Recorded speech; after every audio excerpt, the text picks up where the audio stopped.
महापुरुष वर्धमान स्वामी के शासन में हम सभी रास्ते और उनकी ये पावन पीयूष देशना हम सभी के लिए परम उपकारी है।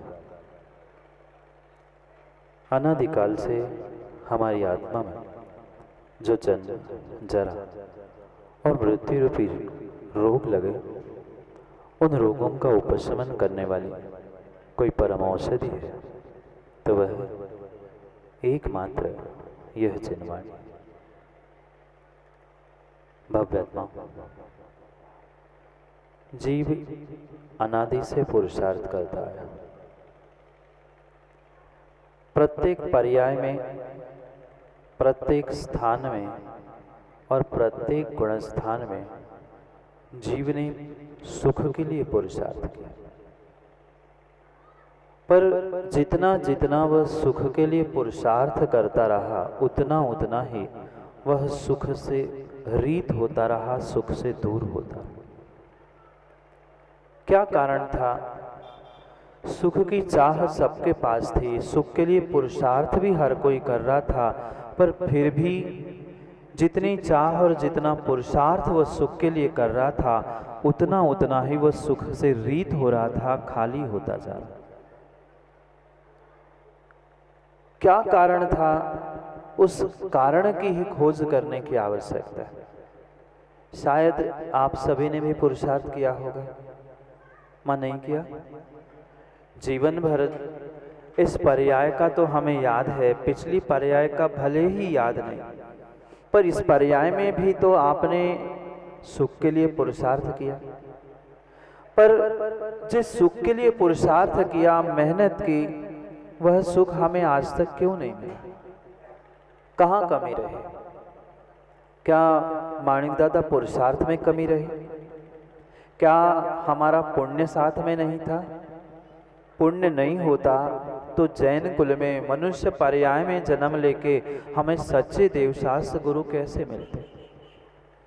ये सब निमित्त तो हमें मिले, सब साधन मिले, पर गड़बड़ी कहीं बाहर नहीं थी, भूल कहीं बाहर नहीं थी। भूल मेरे स्वयं की विपरीत श्रद्धान की थी। आज तक जीव सुख से रीत रहा, खाली रहा, उसका कारण यही रहा कि उसका श्रद्धान विपरीत रहा। शब्द आए समझ में मां? रीत, खाली और विपरीत यानी उल्टा।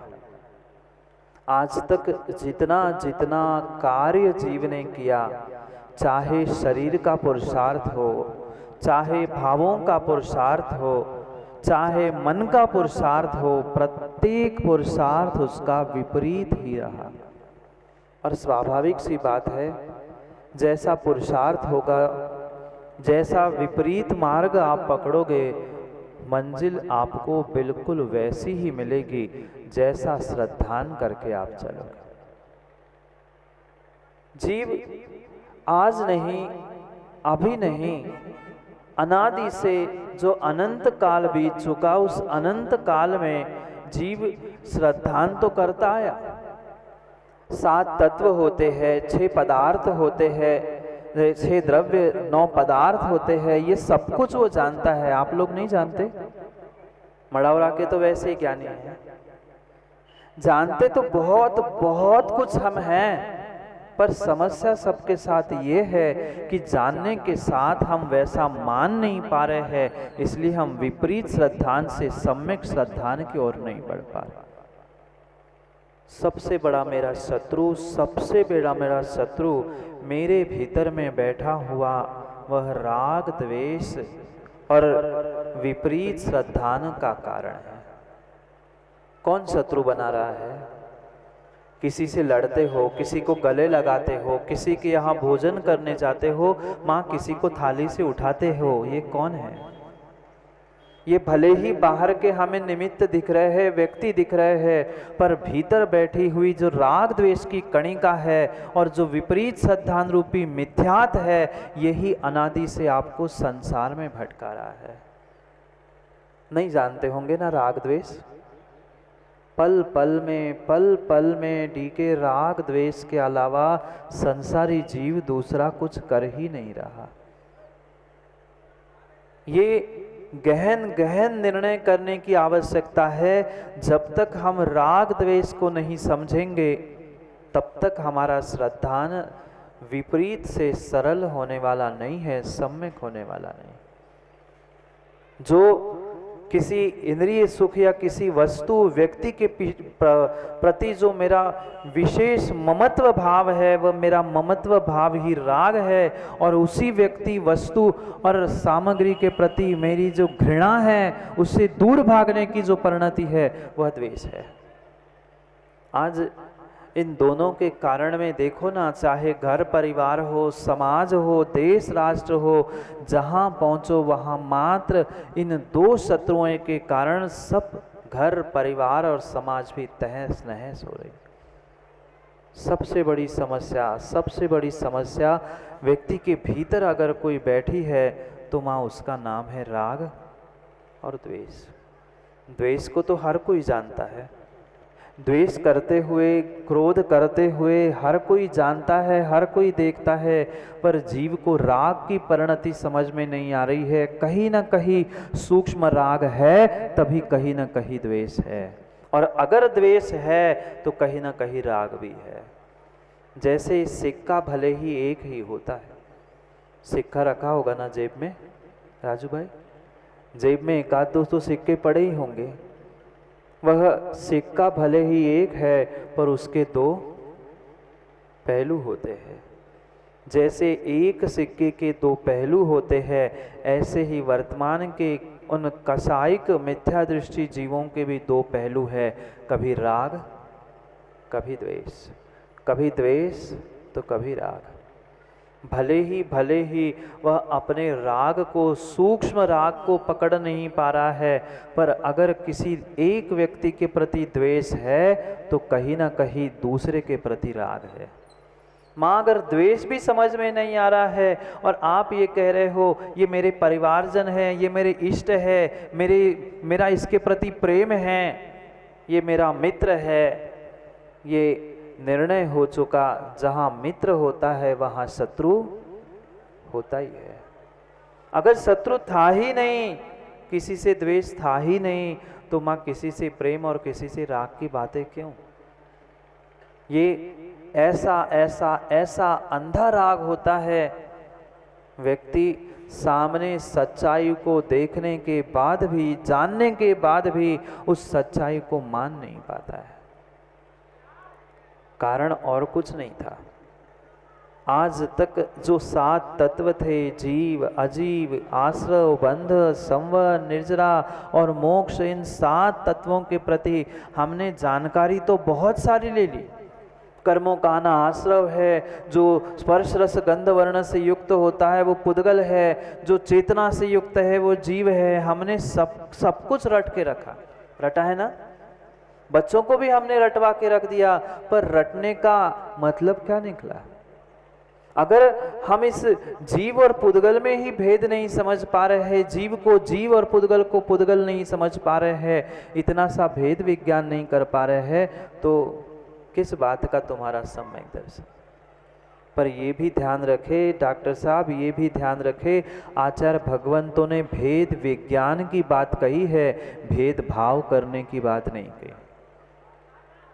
जहां कंचिदिदाऊ भेदभाव है वहां राग द्वेष है, और जहां भेद विज्ञान है वहां वस्तु स्वरूप है, तत्व का निर्णय है। जो 7 तत्व कहे हैं, 7 तत्वों के प्रति यथार्थ निर्णय करते हुए ये निर्णय तो करो, आश्रव तत्व क्या है, जीव, पुद्गल, धर्म, अधर्म, इनमें भेद कैसे है, ये भेद विज्ञान करना है। जिस शरीर में रहते हुए मैं कौन हूं उसकी पहचान करना, ये भेद विज्ञान है, भेदभाव नहीं।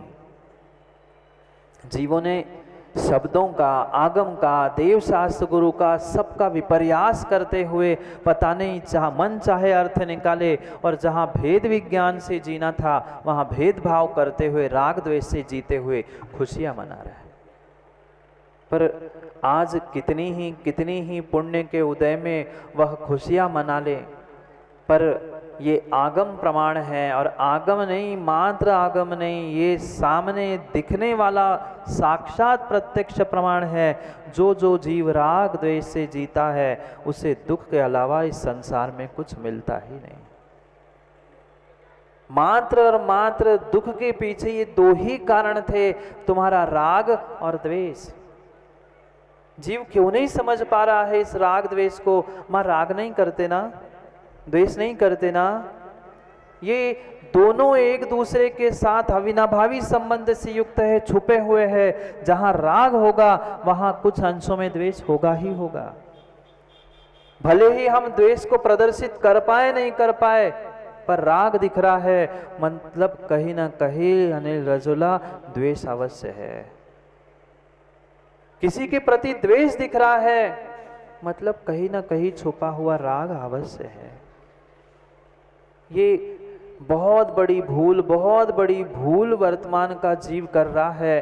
चंद सुख के भूख लालसा और प्राप्ति के पीछे जीव राग द्वेष कर बैठता है और सुख के बदले दुख को प्राप्त करता है। क्या किया? इष्ट के प्रति राग किया, अनिष्ट के प्रति घृणा करते हुए द्वेष किया, और इस राग द्वेष का ही साक्षात फल मिला, ये संसार का दुख। क्या पूज्यपाद स्वामी की वह कारिका आपने नहीं पढ़ी? यहाँ की तो बहुत सारी माताओं ने इष्टोपदेश और रत्नकरण श्रावकाचार कितने सारे ग्रंथ पढ़ लिए हैं।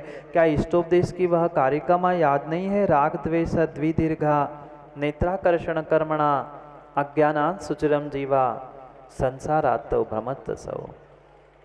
मात्र और मात्र पर पदार्थों को अपना कहते हुए अपने आप को भूलकर जो विपरीत मान्यता लेकर जीव जी रहा है, उसके कारण से ही जीव दुखी है। अन्य कोई उसे सुख से दूर करने वाला है ही नहीं।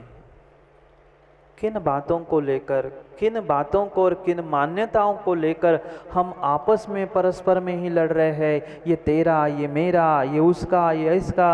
ये जब तक राग द्वेष से हम भेदभाव करते रहेंगे तब तक सुख का मार्ग मिलने वाला नहीं है। पहचानो, आचार्यों ने यथार्थ बोध किया है। आत्मा को आत्मा रूप जानो, पुद्गल को पुद्गल रूप जानो।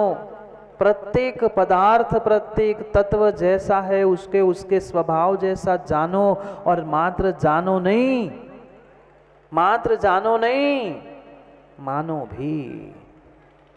हम जानते तो बहुत है, इतना जानते हैं, इतना जानते हैं कि दूसरों को ज्ञान बांटने के लिए नहीं पहुंचते ना। थोड़ा सा किसी के घर में कुछ हो जाए, किसी के घर में मृत्यु हो जाए तो तुरंत पहुंचते हैं। वो तो स्वभाव है, जो आया है उसे तो जाना ही है, तो मरेगा ही। किसको समझाएगा? पड़ोसी को। और जब तुम्हारे घर में होगी सो फूट फूट के रोने बैठेगा। दूसरे के घर में चोरी हो गई, दूसरे की कुछ सामग्री चोरी हो गई, वो तो कहे पुद्गल है, चोरी हो गई, क्या हो गया? और तुम्हारी एक चम्मच गुम जाए माँ, तो एक चम्मच कोई चौके में से ढक्कन भूल से ले जाए तो 50 बात कहते, महाराज के लाने चौका लगाओ तो ढक्कन गुम गाओ, महाराज के लिए चौका लगाओ तो ढक्कन गुम गाओ। पता नहीं कौन से ढक्कन में पड़े हैं। हाँ, ऐसी परिणति है। जब जब चौका लगाएंगे तब तब महाराज केवल ढक्कन की याद आए, अरे मेरा ढक्कन गुम गया, हमारा ढक्कन गुम गया। कैसे ढक्कन है बेचारे, जिसकी कोई कीमत नहीं। अब ढक्कन गुम गया, डिब्बा भी काम का नहीं है, पर फिर भी बेचारे ढक्कन ढक्कन ढक्कन कर रहे, राग कर रहे हैं। नहीं करते ना माँ? टूटी चम्मच से भी राग है, फटे। कह दूं क्या? पुरानी बातें याद करा दूं थोड़ी सी, पुरानी बातें याद करा दूं थोड़ी सी। वो टूटे हुए चम्मच भी रखे हैं, वो टूटी चम्मच कह दूं? अब क्या माँ, सबके घर में तो यही स्थिति है, बता ही देते हैं। वो टूटी चम्मच भी रखी है, फेंकेंगे नहीं। कितने लाख की माँ? सोने चांदी की थी? नहीं, बिल्कुल नहीं। वो टूटी चम्मच आगे की तो चाय के डिब्बे में और पीछे की कॉफी के डिब्बे में, नहीं तो इलायची की डिब्बे में। थोड़ा सा चाहिए ना। कैसी राग की परिणति और कैसी ममत्व की परिणति है। पहनने के लिए तो अच्छे कपड़े और पोछा लगाने के लिए बस महाराज बहुत हो गई। क्या करे, सेठ जी की बनियान और चड्डी पोंछा लगाने के काम के आती है। कहने के लिए तो सेठ जी है और पोंछा लगाने के लिए चड्डी बनियान संभाल के रखे रखे रखे रहने दो, फेंक मत देना, फेंक मत देना, काम में आ जाएगी। क्या करे क्या करे, कैसी राग की परिणति है। इतने बड़े सेठ जी और इतनी बड़ी सेठानी है कि रोज नए कपड़े भी वो भोजन के डिब्बों में और वो रोटी के डिब्बे में रख ले तो चल जाएगी, पर फटी बनियान वो मुलायम रखी रहती है रोटी के डिब्बे में लोचाई के नीचे लगाने के लिए। ये राग की परिणति है, ये ममत्व भाव है। हमें लग रहा है हम इन सामग्री को जोड़ जोड़ के राग करते करते सुख प्राप्त कर रहे हैं, पर भूल मत कर लेना, परिग्रह जोड़ जोड़ के तुम अपने आप को ही दुखी बनाने के निमित्त जोड़ रहे हैं। कैसी कैसी विपरीत मान्यता और कैसी विपरीत परिणति जीव की चल रही है। सबसे पहले परिणति बदलने की नहीं, सबसे पहले व्यक्ति को अपनी मान्यता बदलने की आवश्यकता। परिणति तो बदल जाएगी, जिस दिन आपकी मान्यता श्रवण भाई बदल जाएगी उस दिन व्यक्ति की परिणति भी बदल जाएगी। व्यक्ति परिणति बदलने के लिए, शरीर का पुरुषार्थ करने के लिए तो मेहनत करता है, पर स्वयं के भावों को और स्वयं के श्रद्धान मान्यता को बदलने का पुरुषार्थ नहीं कर पाता। क्यों? अनादि से मिथ्या दृष्टि बनकर जीव घूम रहा है संसार में। अगर इतने ही बड़े सम्यक दृष्टि, इतने ही बड़े सम्यक दृष्टि हो कपूरचंद जी, तो पंचम काल में आए काय को? कहीं न कहीं वह मिथ्यात की, राग द्वेष की, विषयों कसायों की वह कणिका मेरे भीतर बैठी है, तभी तो पंचम काल में जन्म लिया है। चंद ही जीव होते हैं, चंद ही जीव होते हैं जो अपने उस मान्यता और विपरीत श्रद्धान को बदलकर अपने सम्यक मार्ग पर बढ़ने का पुरुषार्थ करते हैं। और जो समय पर इस बात को नहीं समझ पाता है, वह पुनः अनादि से जो दीर्घ संसार में घूम रहा था, पुनः यही भटकने का पुरुषार्थ करता है। कब तक माँ इन छोटी छोटी बातों में हम राग और द्वेष करते हुए अपने घर को, परिवार को, समाज को, देश को और बाकी तो छोड़ दो, अपने आप को दुखी करते रहेंगे। व्यक्ति दूसरों को ठीक करने के पीछे, दूसरों को सुखी करने के पीछे स्वयं को कितना दुखी कर रहा है, उसका विवेक उसके पास नहीं है। क्यों इन पुद्गल के टुकड़ों में राग कर रहे हैं? वह चम्मच मां काम में आएगी क्या? वह फटी चड्डी बनियान काम में आएगी? फटी चड्डी बनियान छोड़ दो, चम्मच छोड़ दो, वो तो बहुत दूर की वस्तु थी। क्या ये साथ आएगा? क्या ये साथ आएंगे? कोई साथ नहीं आएगा।